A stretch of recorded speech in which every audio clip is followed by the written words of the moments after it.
Well, Happy New Year. Happy 2023. Hope you are having a terrific holiday season. If you're not, then make sure you lean on a good friend or family. Thank you for listening to the Practice Impossible podcast. As as we've done in the past, I wanted to share a couple of clips from the season 2. If you like what you're hearing and now watching, hit 5 stars on your podcast app, as this is an encouragement to me and it really helps. So in season 2, episode 1, we kicked off our video podcast with Gautam Takar, a local independent pharmacist. And he has a passion to take care of patients and clients. And he shared his passion, and he shared what he does to help businesses that are looking to do similar things to him. So take a listen. So what's the one thing you could tell a physician that they should do in their practice in order to succeed?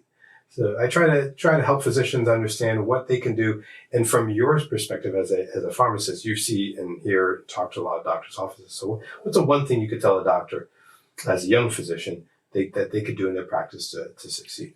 So, I'm a pharmacist. I'm an entrepreneur, opened up my own pharmacy in Group 1 to 4. Recently opened up the infusion center now where we do all the biologics, IV antibiotics in Brooksville too. Yeah, we opened up about 3 weeks ago. Congratulations. All right, thank you. And after I left Walgreens Pharmacy, many of my friends, they came to me because they were tired of, chain, environment, a lot of stress. They said, I want to open up my own pharmacy too. And I was already in the business. They asked for my advice. And they would come to my pharmacy and I would tell them what license you would need, where to go, where to apply, distributor, where to get cheaper drugs, how to do marketing, get more business. But every single person that I gave advice, and I would probably do the same advice to any physicians or any entrepreneur, I would say, in that matter. I say before I'm a businessman, I'm a human. I had a lady when I opened the store, she lived 15 miles away from my store and she was getting Lasix or furosemide. And literally I was making 20 cents on her prescription, not counting my overheads. Mm-hmm. And I still delivered to her because that's the right thing to do. A 90-year-old lady can't get to the pharmacy to pick up the script. It's my moral responsibility to take care of her. I kept that motto and I told all of my friends who came to me for advice, I said, do it, but always, at least for first year, do it that you're doing for charity. You are not doing this business for making money. Yeah. I have this motto after 15 years and I'll continue because that's my passion. You have to have a passion in what you do. Then you can do it longer durations. If you do it because you have to, then you will get burned out within a year, 2 or 3. So just have a passion in what you do and taking care of your patients, whatever way you could, that's where I would say, that's the success. Sage advice. Sage advice. Thank you for that. I think someone out there needed to hear that because we've got a lot of crazy things going on in this world. And if you're passionate about taking care of patients, do it. Do it because you're passionate about it. True.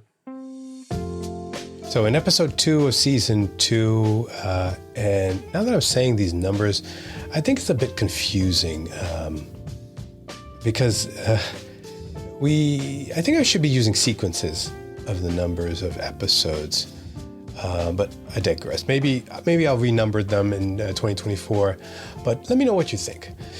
So Dr. Gross is a pioneer in direct primary care, and he shares his personal and professional wins, particularly with his work in saving a rural hospital in Florida with direct primary care model of care. Let's listen into this clip, and you'll be really intrigued as to what he did. And I encourage you to listen to that whole episode because it really embodies what we're trying to do in terms of helping physicians understand the business of medicine and also understand how to lower the cost of healthcare and decrease your stress and increase longevity in the population. I'd love to talk a little bit about some of the work that we're doing in rural healthcare too, because this is something that doesn't just work in Northport, Florida, which by the way is one of the fastest growing cities in the state of Florida, if not in the country. But we also have an arrangement in Arcadia, Florida. It's DeSoto County, second poorest county in the state of Florida. And we have a relationship with DeSoto Memorial Hospital. It's a 49-bed rural hospital. And if you're following the plight of rural hospitals across the country, they are desperately seeking life support. And COVID was miserable to them. And so we probably in the last 3 years lost over 100 rural hospitals. And once they go, they don't come back. Yeah. So we partnered with a rural hospital, and if any of their employees sign up with our direct primary care practice, the hospital pays for their membership for them. And then they restructured their employee health plan around our practice and said, okay, if any of these employees that are seeing Dr. Gross in his practice have any services done, they're 100% automatically covered and will waive all copays and all deductibles. So they've given us free reign and eliminated all step edits, prior authorizations, and anything whatsoever, as long as it's done in the hospital. And so any service that's done through us is free to the employee and paid for by the hospital. And we're now 4.5 years into that arrangement. We've saved by eliminating deductibles, eliminating copays, providing access to free primary care with no copays, no deductibles. We've saved that hospital's employee health plan 55%. The employees' premiums have been reduced 30% and have not increased 1 penny in almost 5 years. And so this hospital, while most hospitals are sucking wind, has had some of its best financial years in its history because we've taken their number 2 line item expense behind human labor, which is their employee health plan costs, have reduced it by 55% and frozen it for 5 years.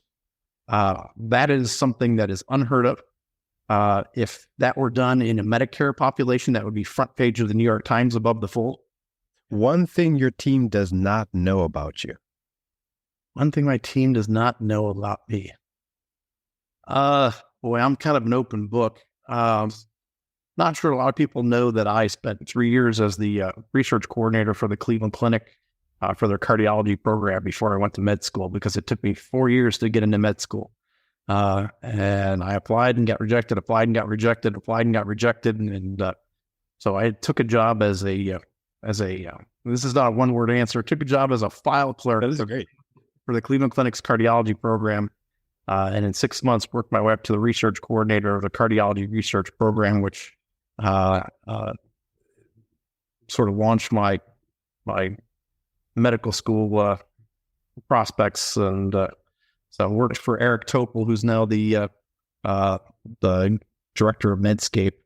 He was the chairman of the department at the time, and he basically is the guy that wrote me my letter for medical school and got me accepted to Case Western Reserve. So I appreciate his help immensely. That's an awesome story. In episode 3, my good friend Zach Elliott helps me understand the parallels of pastors caring for their congregation and communities and physicians caring for patients. I'd love to see more research on how doctors' temperaments shape their choices on career paths and burnout. So listen in on what Zach thinks about this, and here we go. What is your take on that? Have you had any or seen any research on the pastoral side that looked at the personality types of pastors and what roles they should be in? Yeah. No, there's probably, I don't know if there's more work done for pastors, but there's been some good work done on temperament and ministry and vocational ministry. But those differences that you called out, those are all from the MBTI, the Jungian-based Myers-Briggs system. And again, Jungian-based introversion, extroversion, sensing versus intuition, thinking versus feeling, judging versus perceiving. Those seem to be, again, those are not necessarily subjective. And so you get DISC, you get Strength Finder, there's all Enneagram. Mm-hmm. There's a broad brush of temperament sorters.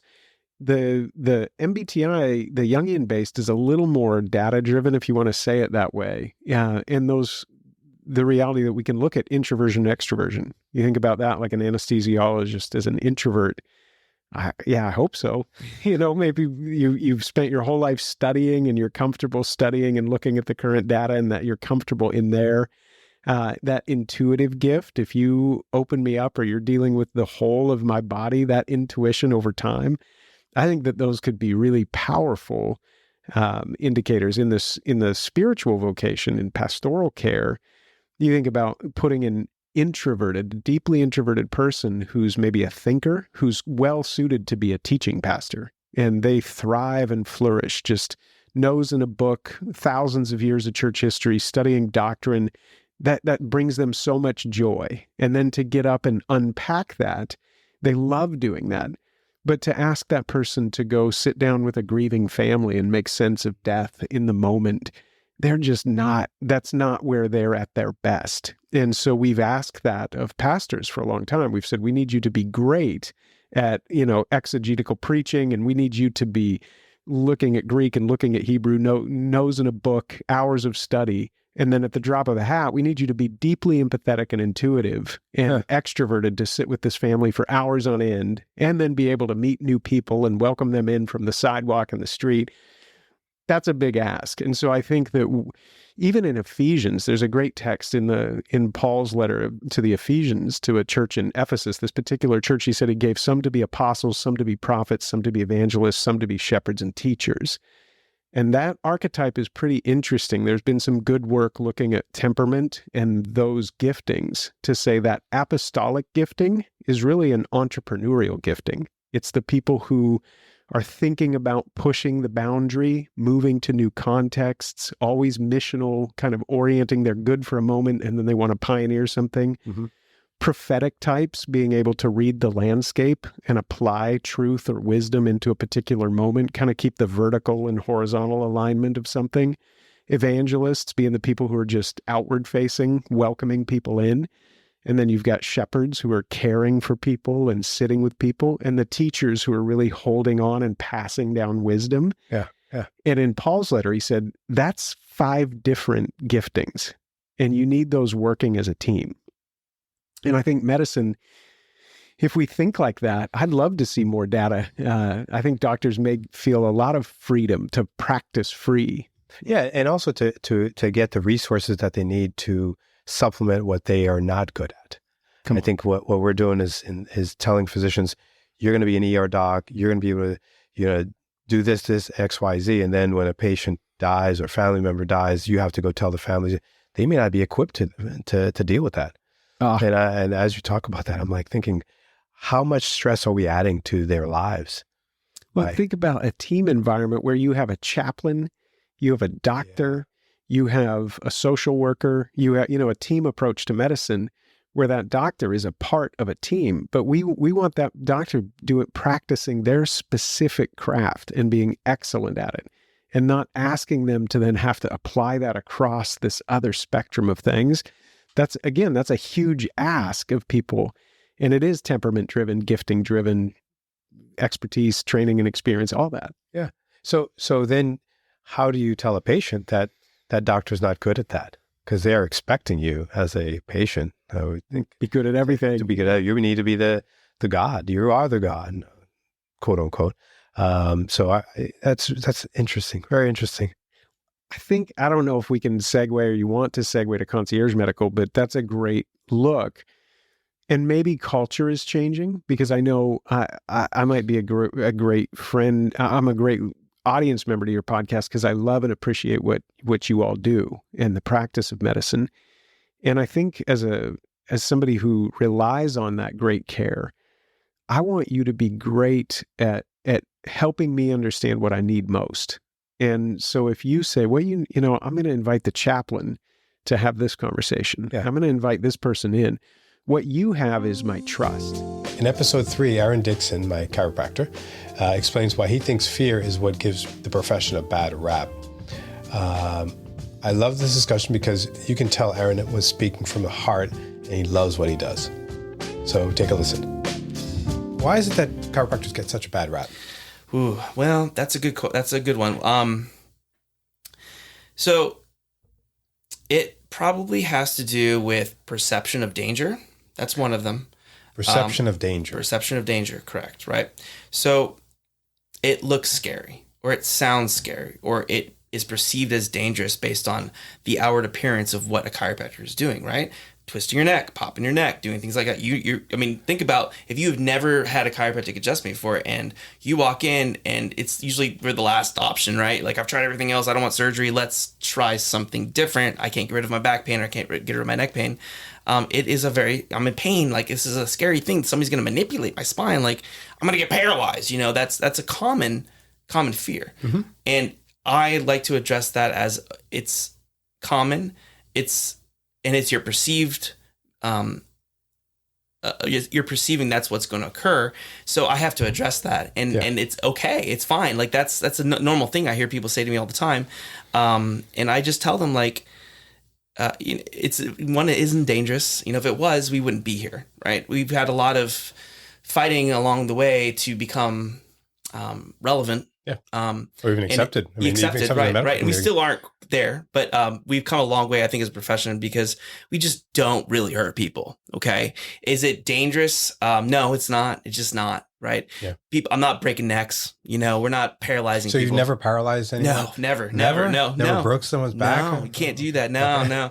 You have to, the spine is strong. There's a lot of ligaments and muscles that protect it. Like I could probably strain somebody if I adjust them too hard. Yeah. But no. But you're going to be taking a history, because I know that Absolutely. when I saw you, you took a thorough history. Absolutely. You asked me questions. You almost didn't want to manipulate because you weren't sure what was going on, and you told me to do some exercises. I try to, and every patient's different, right? And I'm trying to remember how you came in, and I do remember that I knew you had a disc thing going on there, and and a lot of times manipulation is helpful in a short-term palliative aspect when you're dealing with discogenic pain like that. So, obviously we want our patients to feel better, and I want them to feel better as quick as I can. But so let me pause you there, because you said I probably had a disc, or you right. said I think so. Discogenic issue. Yeah. Let me tell my audience that I never had an MRI. Right. I didn't have an X-ray. Dr. Dixon took a thorough history and understood that it was a discogenic problem based on what he asked me and how he examined me, which I think is really important for people to hear, because a lot of times I think we flipped medicine around. When I went to medical school, it was 80% of the diagnoses were obtained from a history and physical. Mm-hmm. Only 10% was labs, 10% was X-ray. Correct. Now we flipped it where 80% is actually MRI and X-rays, and only 10% is talking to the patient history and physical. Mm-hmm. So I think it's important for audiences, even though you may not be wanting to get advice from me, and I don't want to give you advice, but I think it's just wise for you to understand that in medicine, you have to go to a doctor that's going to actually listen to you, take a history, and examine you. Exactly. So in the fourth guest episode of the season, Brett Riggins gives us so many nuggets that physicians can take away when investing in real estate. He also shared his 75 hard story that you'll have to listen in order to appreciate the power of building healthy habits in your life. And he's certainly done that. So my day may consist of 8 hours of work, but it may start at 5 a.m. till 9 a.m, and then maybe break for a couple hours, go out or, go to the gym. I just get to do what I want to do when I want to do it. So therefore I am wealthy, right? One other thing that I love doing is the gym. I absolutely love the gym. I did something called 75 Hard a couple years ago. Changed my life. If there are any listeners out there who have heard of this, you should have done it already. But if you haven't, I'm going to say, yeah, man, 75 Hard, take a look at it. And the biggest piece of this, when I explain this to you, you're like, or you might groan and moan a little bit, but if it triggers something in you, the biggest thing is taking action. That action will trigger compounding effects the rest of your life, I promise you. So 75 Hard is put together, I think, Andy Frisella. Now, he's got a potty mouth, so I would caution you on that, but he's a high performance guy. He's personal development. I'm not sure if Ed Milet had something to do with this or not either. So here we go, 75 Hard. It's 75 days of a challenge. And this challenge has a few things that you've got to do each day. Now, if you miss one of these things, you've got to go back to 70. You got to go back to the first day to hit your 75 again. So here are some things that I did that changed my life consistently. I still do them, which led me into loving to work out and be healthy and eat differently. So the first thing is you got to be on a diet. It can be any diet, but it has to be a consistent diet. You can't have any cheat meals. There's no alcohol. You can't have any alcohol at all. You have to drink 1 gallon of water a day, which seems challenging at first, especially for smaller people. That's really challenging. You have to read 10 pages of non-fictional of a nonfictional book every single day, 10 pages. You have to take a picture of yourself every single day. And the final thing is you have to exercise twice a day for 45 minutes at a time. And yes, one of them has to be outside. Huh. So when you hear all of this, it's like, wow, this is a crazy challenge. But what happened to me, JP, in this process, and this was, it was exactly 2 years ago, I believe. Man, I became a better father. I became a better husband. I became a better leader. I became a better person, which enabled me to do all of those things. In episode 5, I interviewed Carla Manz-Giraud, who is a co-founder of the Radical Remission Project. I was blown away when I read the book, Radical Remission, and so much so that we're going to be hosting a Radical Remission workshop in the Tampa Bay area in the spring. And there were so many great moments in this interview, and I pulled out one that that you can do right now, right at home, or wherever you are, and you can see the power of your mind and body through this exercise that she shares with us. And there's something to be said about your body's healing powers, right? If we give it the right nutrients, if we give it the right things, you can heal infections, you can heal certain diseases with your own body's ability to fight this stuff. So, Sorry. Go ahead. I was just going to say the mind-body connection is so important. And when we, in the book and when we do the workshops, we really, really impress that upon people. Like what your mind believes is what your body's going to do for you, right? And just a quick example, if everybody closes their eyes for just a minute and imagines a lemon, it's a sweltering hot day and you've got a glass of lemonade and there's a lemon in the fridge and you slice that lemon and put it in your lemonade. You slice that lemon and you decide to put a piece of it in your mouth. What happens? What do you imagine happening? And everybody says, oh, I'm puckering, salivating, right? You imagine that lemon and your body starts to respond to it. Are you sucking on a lemon right now? No, it's your mind and your body connection. And if your mind has that much power, why not put it to good use? Yeah. In episode 6, Dr. Stacey Robinson shares her journey to running a successful functional medicine practice. And lists her take on food, chemicals, and supplements and how they affect the Krebs cycle. I think in 2024, we talked about doing an episode on the cell and the cellular function and the Krebs cycle and how different things affect the Krebs cycle. So I think this is something that myself and Dr. Stacey Robinson might actually do on a podcast. So I'll keep you posted on that. So nutrition is a huge part of what I do in my practice. Rewinding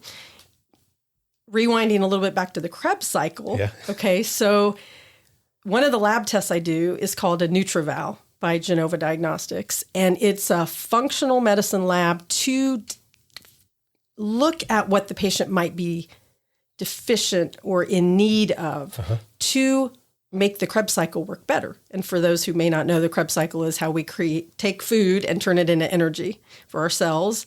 And I believe that one of the reasons we have those higher nutrient needs, and I don't say deficiencies because it's really, I think, a higher need for nutrients because we have so much toxic burden from the foods that we eat, air pollution, personal care products, like all the chemicals that are introduced in the environment that haven't been tested for safety.